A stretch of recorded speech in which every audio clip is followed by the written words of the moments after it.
All praise is due to Allah, the Lord of the worlds. We send blessings and peace upon Muhammad, his family, and his companions.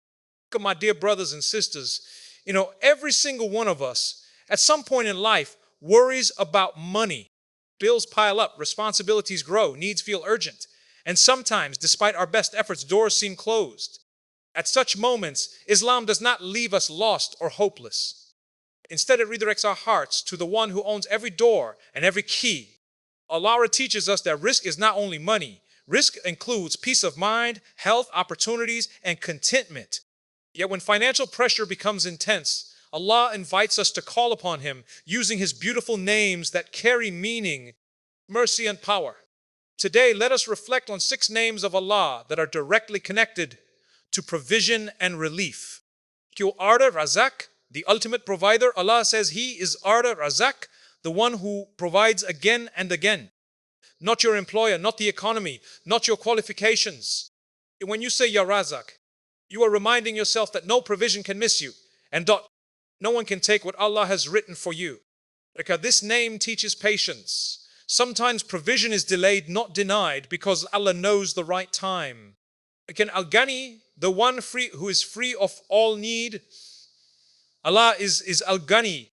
He needs nothing, yet He gives everything. Okay, when you are struggling financially, remember you are asking the one whose treasures never decrease. Your request does not burden Allah. Your dua does not reduce His kingdom. This name builds confidence. You ask boldly because you are asking the rich beyond imagination. Al-Mughni, the enricher. Al-Mughni is the one who enriches His servants. And enrichment is not always through abundance. Sometimes Allah enriches you by removing unnecessary expenses, teaching contentment, opening halal opportunities. True wealth is when your needs are met and your heart is satisfied. Al-Fatah, the opener of doors. When you feel stuck, trapped, or rejected, call upon Al-Fatah. Allah opens doors no one even saw. It creates solutions where logic fails. A closed door today may be protecting you from harm while a better one is being prepared. Al-Wahhab, the giver of gifts. Al-Wahhab gives without being asked and without expecting anything in return. Some provisions come as gifts, unspent help, new ideas, sudden opportunities. This name reminds us that Allah's generosity is not limited to our planning. Al-Karim, the most generous. Allah is Al-Karim. He gives more than we deserve. Okay, when you fall short, when your efforts are imperfect, when your past worries, you remember that Allah's generosity covers your weaknesses. He rewards sincerity, not perfection. My dear brothers and sisters, calling upon these names is powerful, but Islam is a religion of balance.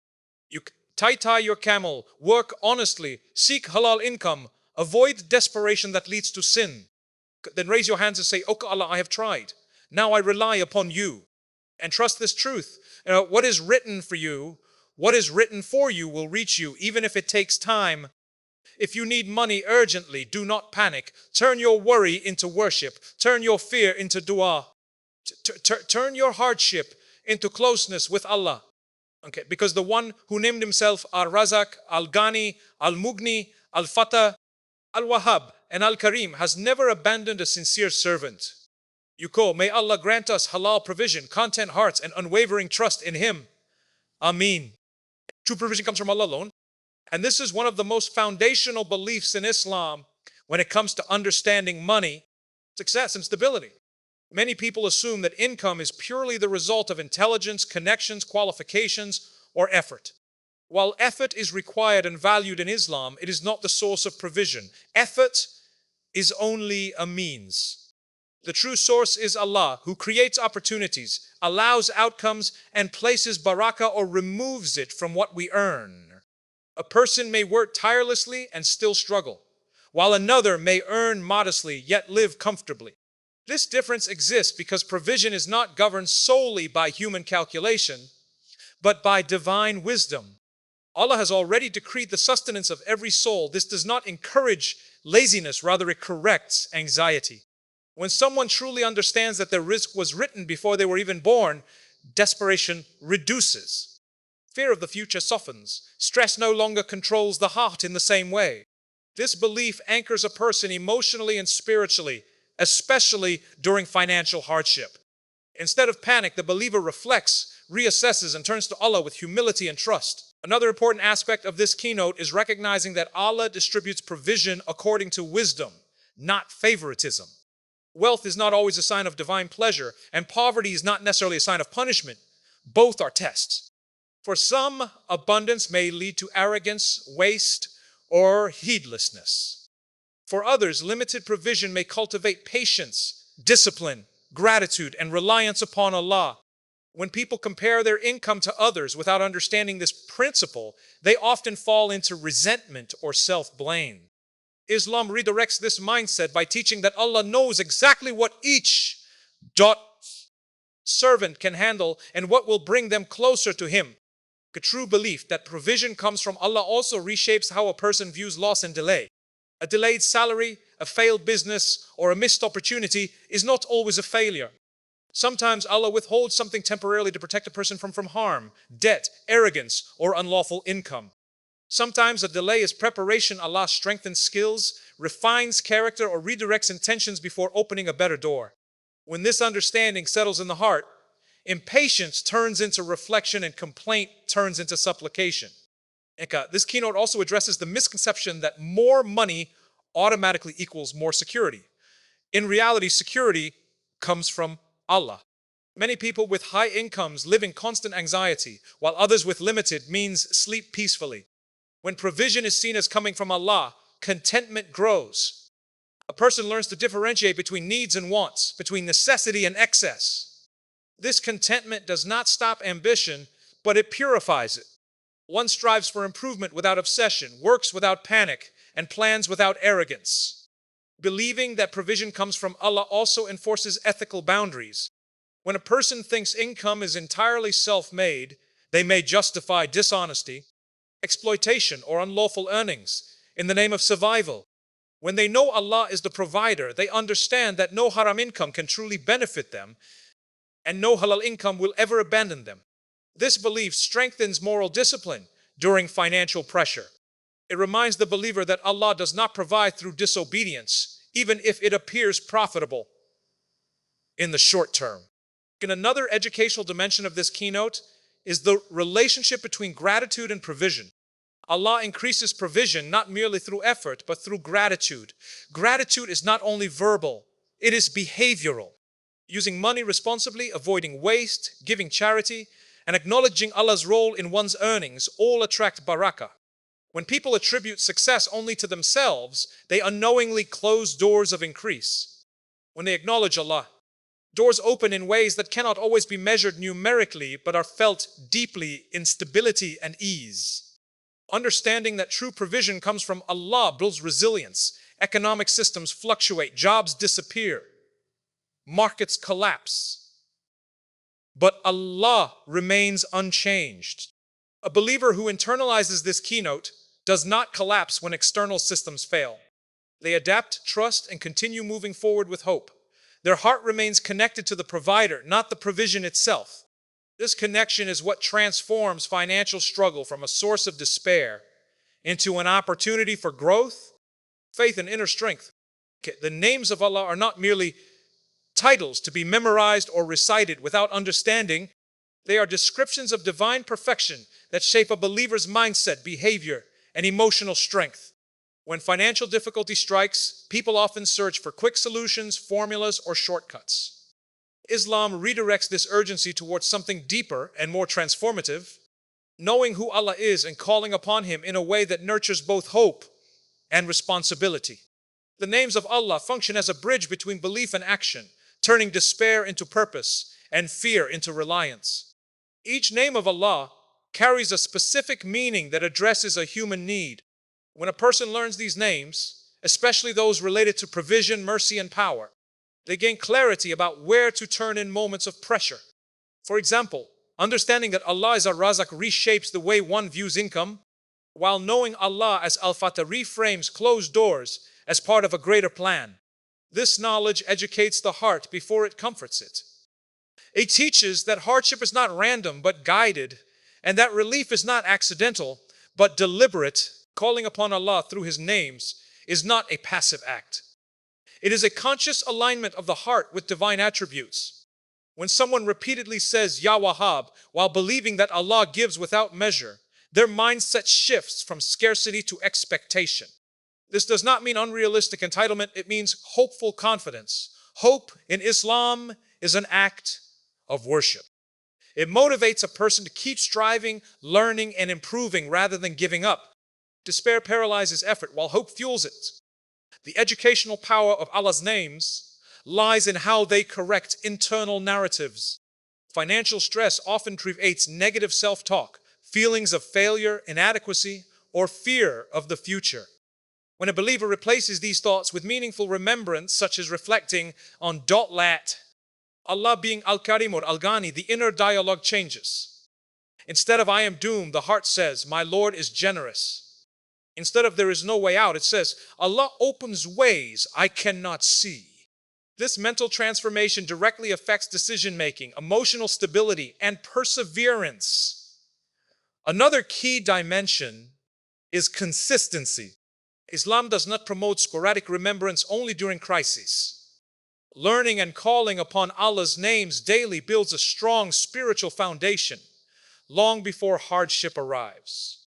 When financial challenges occur, the heart is already trained to turn toward Allah, not away from Him.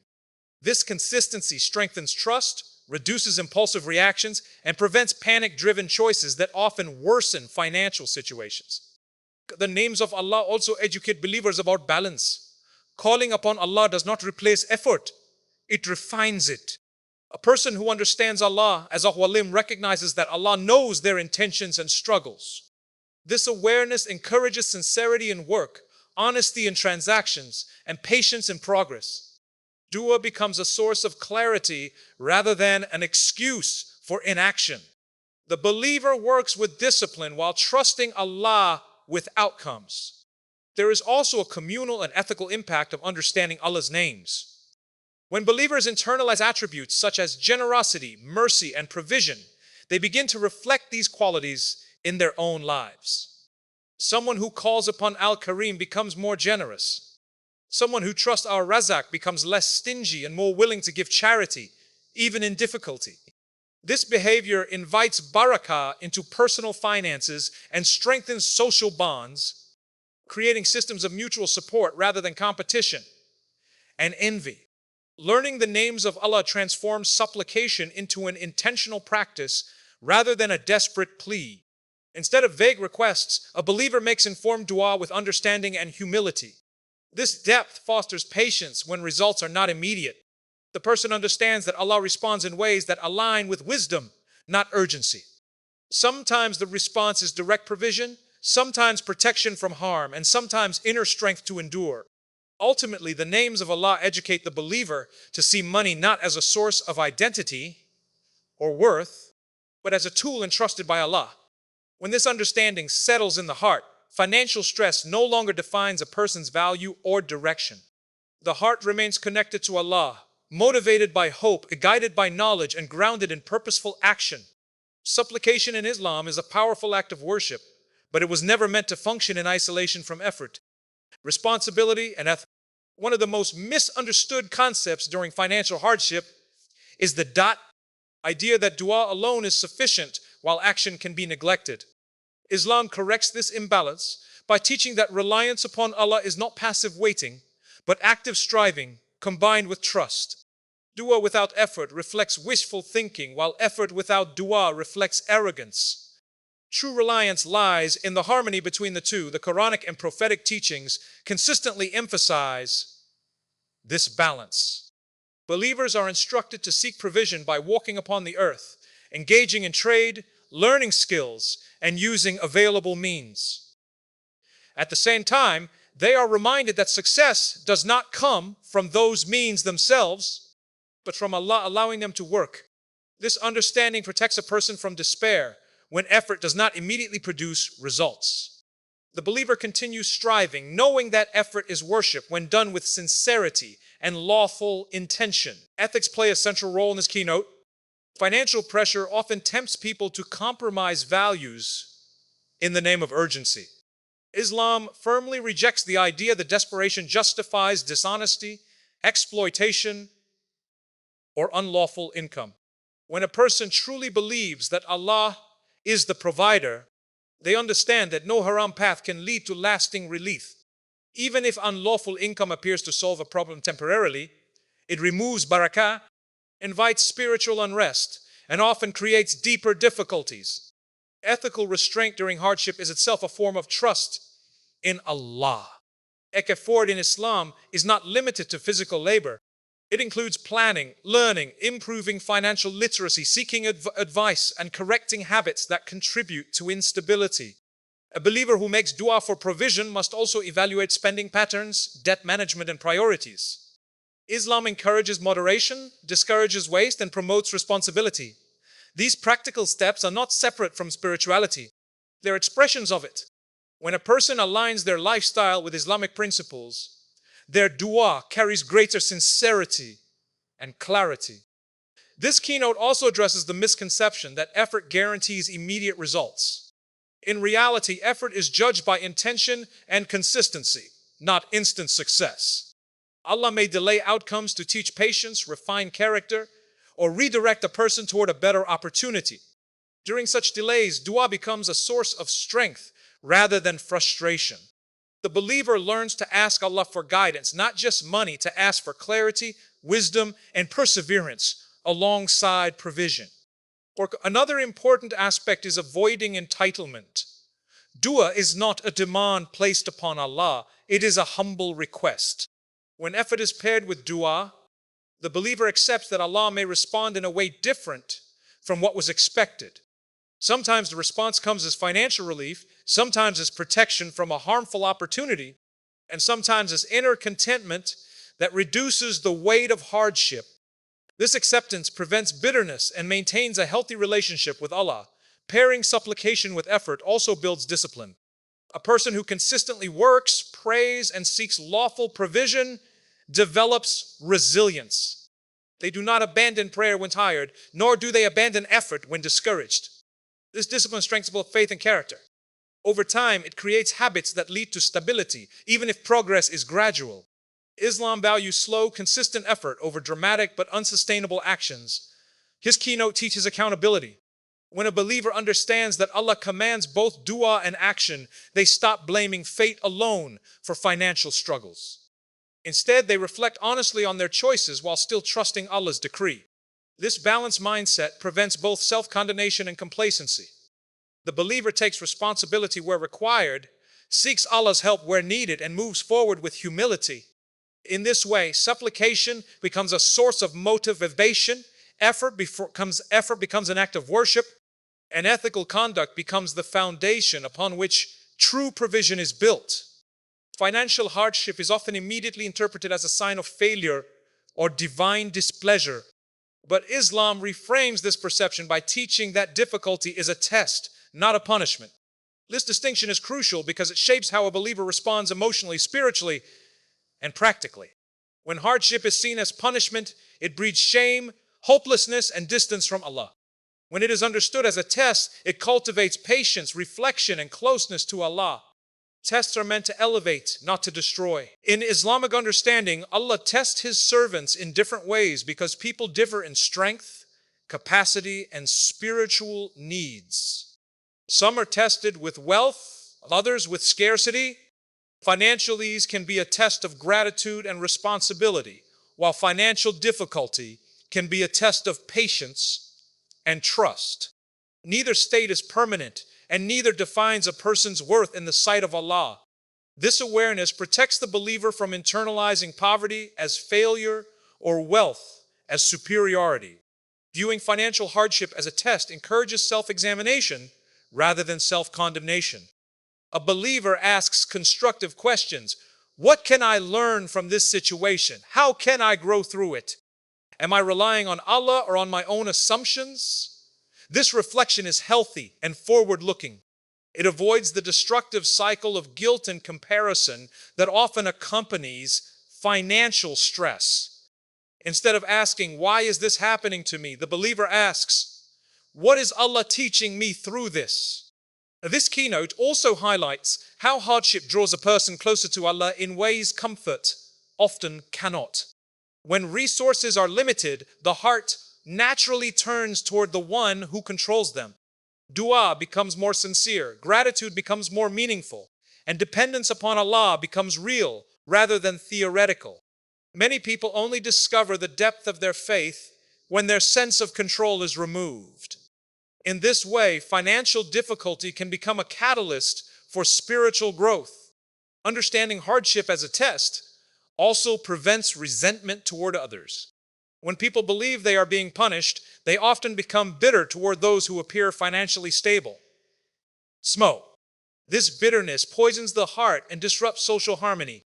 Islam counters this by reminding believers that everyone is being tested in different ways, often in ways that are unseen. Wealth may come with anxiety, accountability, or spiritual risk. Scarcity may come with clarity, humility, and protection. Recognizing this fosters empathy rather than envy. Another educational aspect of this keynote is the concept of purification. Hardship has the potential to cleanse the heart from arrogance, attachment, and excessive reliance on material things. When money is scarce, priorities become clearer. People learn what they truly need and what they can live without. This purification refines character, strengthens discipline, and aligns life more closely with Islamic values. The believer learns that dignity is not tied to income, but to faith and integrity. Financial hardship as a test also trains emotional resilience. Life is unpredictable, and money is one of the most unstable elements of it. A believer who understands this does not build their identity or security solely on financial stability. They develop coping mechanisms rooted in faith, patience, prayer, reflection, and hope. These tools remain effective regardless of economic circumstances. As a result, the believer becomes less fragile and more grounded. This keynote further teaches accountability without despair. Seeing hardship as a test does not mean ignoring mistakes or poor decisions. Islam encourages learning from errors while avoiding self-hatred. A believer acknowledges where change is needed, whether in spending habits, planning, or discipline, while still trusting Allah's mercy. This balanced approach promotes growth without crushing the spirit. Ultimately, understanding financial hardship as a test transforms struggle into purpose. The believer recognizes that Allah is not distant during difficulty, but closer than ever. Every moment of patience, every ethical choice made under pressure, and every sincere dua becomes an act of worship. Hardship is no longer wasted suffering. It becomes a means of elevation, clarity, and deeper connection with Allah.